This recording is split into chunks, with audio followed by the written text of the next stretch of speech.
So finally I reveal the secret how to think like Elon Musk. So video को and तक ज़रूर देखना because video के and में मैं प्रैक्टिकल सॉल्यूशन दूंगा कि आप अपने प्रॉब्लम्स को कैसे इस प्रिंसिपल का यूज़ करके इसका सॉल्यूशन फाइंड आउट कर सकते हो. So let's go. सो जब से एलन मस्क साहब ने अपने एक इंटरव्यू में फर्स्ट प्रिंसिपल का वर्ड यूज़ करा है तब से ये वर्ड इंटरनेट और काफ़ी जगह पॉपुलर हो गया है. बेसिकली फर्स्ट प्रिंसिपल का मतलब है एक साइंटिस्ट की तरह सोचना, वहाँ से सोचना जहाँ तक आपकी कल्पना और अंजप्शन तक ना हो. इससे हमें ओरिजिनल आइडियाज़ और यूनिक आइडियाज़ फाउंड आउट करने में काफ़ी मदद मिलती है. पर यूनिक आइडिया सोचना बच्चों का खेल भी नहीं है. सो बेसिकली इस थिंकिंग का यूज़ साइंटिस्ट और फिलोसोफर करते हैं. जैसे एरिस्टोटल साहब तो यहाँ तक कह देते हैं कि अगर हम इस फर्स्ट प्रिंसिपल का यूज़ नहीं करेंगे तब तक आप किसी भी नॉलेज को पूरी तरह से नहीं समझ पाओगे. फॉर एग्ज़ाम्पल जैसे एक आदमी एक मैंगो ट्री के पास जाता है, वो उस आम के पेड़ को देखता है, उस आम को तोड़ता है, फिर वो सोचता है कि ये आम कहाँ से आया. वो केवल उसकी ब्रांचेस को देखता है और वहाँ से चल देता है. वो केवल ऊपर से नॉलेज लेता है, बिल्कुल लैक ऑफ नॉलेज. वहीं दूसरा आदमी आता है, वो उस पेड़ को देखता है, वो भी आम तोड़ता है, पर वो ब्रांच के आगे से वो देखता है कि ये आम आया कैसे. पहले वो आम पे फोकस करता है, फिर ब्रांच पे जाता है, फिर वो ट्रंक पे जाता है, फिर ट्रीज के रूट्स पे जाता है. बेसिकली उसने स्टेप बाय स्टेप इस पूरे नॉलेज को इकट्ठा करने का सोचा. पहले उसने लिया अपने नॉलेज में fruits, branch, trunk and then trees के रूट्स. और फिर उसे पता चला कि इन सबसे भी इम्पोर्टेंट क्या है, एक सोइल. जैसे पहला आदमी सोच रहा था कि वो केवल ब्रांच जो ये है इम्पोर्टेंट है, और वो ये सोच रहा था कि मैं किसी भी सोइल पे आम के बीज को डाल के कहीं भी पेड़ उगा सकता हूँ. पर ऐसा नहीं है, सोइल भी इम्पोर्टेंट है. वो दूसरा आदमी को पता चला बिकॉज वो स्टेप बाय स्टेप एक से एक बारीकी नॉलेज को इकट्ठा करके वहाँ तक पहुँचा. सो बेसिकली फर्स्ट प्रिंसिपल में हम छोटे से छोटे नॉलेज को भी देख पाते हैं. वहीं फर्स्ट आदमी ने इन नॉलेज को, इस छोटे छोटे नॉलेज को मिस कर दिया था. सो कहने का मतलब है एनालॉजी चीज़ों को समझाने का काम आसान तो बनाता है कि ऊपर से आपको एक बेसिक आइडिया दे देता है किसी भी चीज़ के बारे में, पर उसमें कई सारे छोटे छोटे डिटेल्स जो इम्पोर्टेंट होते हैं वो आपसे छूट जाते हैं. और इन्हीं डिटेल्स में ओरिजिनल आइडियाज़ और सॉल्यूशन छुपे होते हैं. फर्स्ट प्रिंसिपल का हम लोग इस्तेमाल किसी भी कॉम्प्लिकेटेड प्रॉब्लम्स को तोड़ने के लिए करते हैं. और in my point of view हम किसी भी प्रॉब्लम्स की गहराई तक जाने के लिए या किसी भी प्रॉब्लम का सॉल्यूशन पाने के लिए ये एक बेस्ट तरीका है. सबसे पहले इलॉन मस्क साहब ने इस वर्ड का यूज़ नहीं करा था, एरिस्टोटल ने इस वर्ड का यूज़ करा था. पर ये वर्ड इलॉन मस्क साहब पे एकदम फिट बैठती है.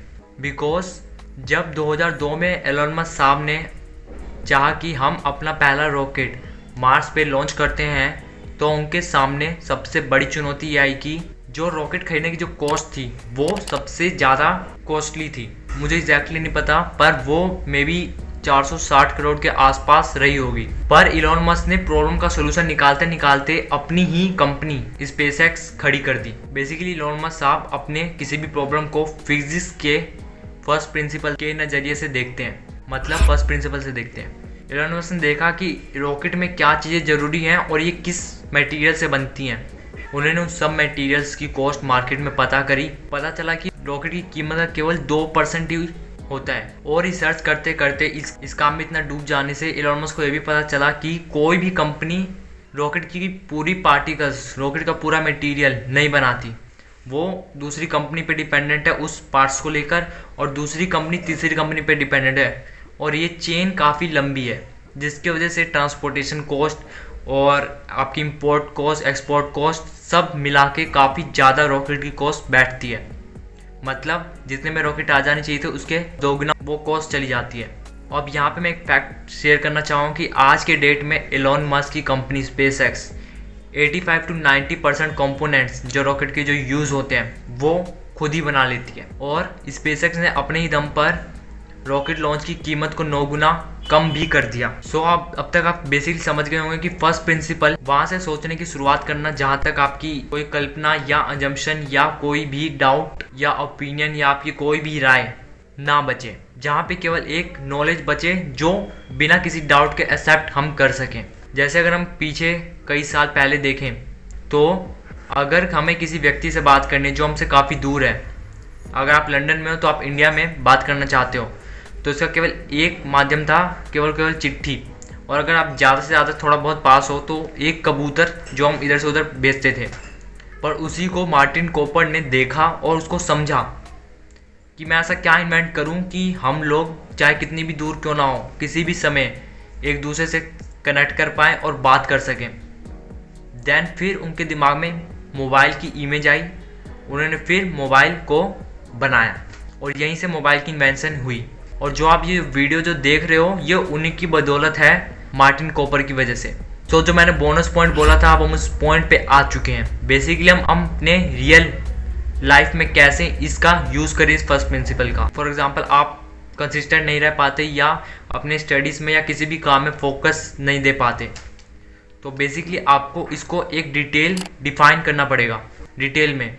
जैसे जो कंसिस्टेंट नहीं रह पाते वो क्यों नहीं रह पाते, बिकॉज वो एक दिन अपने उस रूटीन को या उस जो भी वो करना चाहते हैं उसको अच्छे से फॉलो करते हैं, देन नेक्स्ट डे वो वहीं पे आ जाते हैं जहाँ से उन्होंने शुरुआत की थी। चाहे वो जिम जाना हो या स्टडी करना हो या कुछ भी करना हो, एक दिन हम अच्छे से करते हैं, देन हम वापस उसी जहाँ से हमने स्टार्ट करा था उसी पे हम खड़े हो जाते हैं। सो अपनी प्रॉब्लम्स को डिटेल में डिफाइन करो, चाहे वो जो भी हो। यहाँ पे मैं बेसिकली 2 एग्जांपल ले रहा हूँ। आपकी जो भी प्रॉब्लम हो उसको डिटेल में डिफाइन करो और अपने आप से हर एक क्वेश्चन के बाद वाई पूछो, वाई पूछ कर उस फैक्ट तक ले जाओ जहाँ पे आपको उसका आंसर मिल जाए। जैसे अगर आप कंसिस्टेंट नहीं रह पाते बिकॉज ऑफ आप वो रूटीन ऐसा सेट कर रहे हो जिससे आपको अपनी लिमिट से बाहर आना पड़ता है, जिससे आप उसको 1-2 दिन फॉलो करते हो पर तीसरे दिन आप वो फॉलो नहीं कर पाते बिकॉज वो आपके कंफर्ट जोन से काफ़ी ज़्यादा बाहर है। जैसे जिम जाना, रोज़ जिम जाना, अपनी कंफर्ट जोन से बाहर आना बहुत ज़्यादा मुश्किल है। 1-2 दिन हम अपने शरीर को अच्छे से तोड़ते हैं, देन हमें रियलाइज़ होता है तीसरे दिन कि छोड़ देते हैं, क्या होगा जिम जाने से, फिर हम नहीं जाते। पर अगर आपकी इमेज, आपका वाई क्लियर है कि नहीं मुझे एक ग्रेट फिजिक्स चाहिए, नहीं मुझे अपनी स्टडीज़ में अच्छे मार्क्स चाहिए, तो इसलिए मैं बोल रहा हूँ कि अपने वाई हमेशा एक एक क्वेश्चन के बाद पूछते रहो। और अपने रूटीन या किसी भी चीज़ को फॉलो करने के लिए आप बहुत सारे टेक्निक्स को यूज़ कर सकते हो। काफ़ी ज़्यादा टेक्निक्स हैं आज की डेट में जो आपको प्रोक्रास्टिनेशन से रोक सकती है, जैसे प्रोमोडोरा, और काफ़ी है 80-20 प्रिंसिपल जो हम अपनी स्टडीज़ में अप्लाई कर सकते हैं। तो सबसे पहले अपने वाई को वहाँ तक ले जाओ जहाँ पे आपको फिर एक फैक्ट मिल जाए, इसके आगे कुछ भी ना हो, और अपने काम को स्टार्ट करने के लिए इतना आसान बना दो कि वो 2 मिनट के अंदर ही अंदर हो जाए। तो जैसे अभी मैंने कुछ क्वेश्चन लिए थे 2, तो वैसे ही आप फर्स्ट प्रिंसिपल का यूज़ करके किसी भी प्रॉब्लम का सोल्यूशन निकाल सकते हो। बेसिकली मैं आपको एक डिटेल में अब जाके दिखाता हूँ। जैसे आप कंसिस्टेंट क्यों नहीं रह पाते, बिकॉज आपकी चारों तरफ सराउंडिंग में आप डिस्ट्रैक्शन से घिरे हुए हो। आप दिन में 2-3 घंटे पबजी में अपना टाइम वेस्ट कर रहे हो, या आप सुबह लेट से उठ रहे हो जिसकी वजह से आपका दिन आपको एक छोटा महसूस हो रहा है, जिसकी वजह से आप अपने काम को उस तरह से नहीं कर पा रहे जो आपको लग रहा है कि मैं इतना दे सकता था उसमें फोकस, या उसको सुधार सकते थे। तो आपको 21 दिन तक सुबह जल्दी उठने की कोशिश करनी है जिससे वो हैबिट हमारे अंदर आ सके। और जब भी आप पढ़ाई करो तो मोबाइल डिस्ट्रैक्शन से दूर हो जाओ, जिससे आप फोकस के साथ उस स्टडी को कर पाओ, जिससे बिना किसी रुकावट के हम स्टडी को जल्दी से जल्दी कंप्लीट कर पाएँ। और ये तभी होगा जब आप एक एक के बाद वाई पूछ कर यहाँ तक स्टेप तक पहुँचोगे। तो इसी तरह आपके भी हर प्रॉब्लम का सोल्यूशन निकलता चला आएगा। सो अगर आप एक स्टूडेंट हो तो ये वाली वीडियो जो अभी आपको शो हो रही है, स्टडी टिप्स मैंने प्रैक्टिकल वे में बताया कि आप इसी का कैसे यूज़ कर सकते हो। और नेक्स्ट वीडियो जो मेरे हिसाब से ये बेस्ट एडवाइस है यूथ के लिए, ये आपको देखनी चाहिए। इन दोनों वीडियोस में से आपको कौन से बेस्ट लगेगी, जो भी बेस्ट लग रही हो वो आप देख सकते हो। और वन मोर थिंग कि चैनल जरूर सब्सक्राइब करें। So bye bye and make better version of yourself. Yo, microphone check, make it a microphone check. Give it a microphone, I make the microphone dead. Don't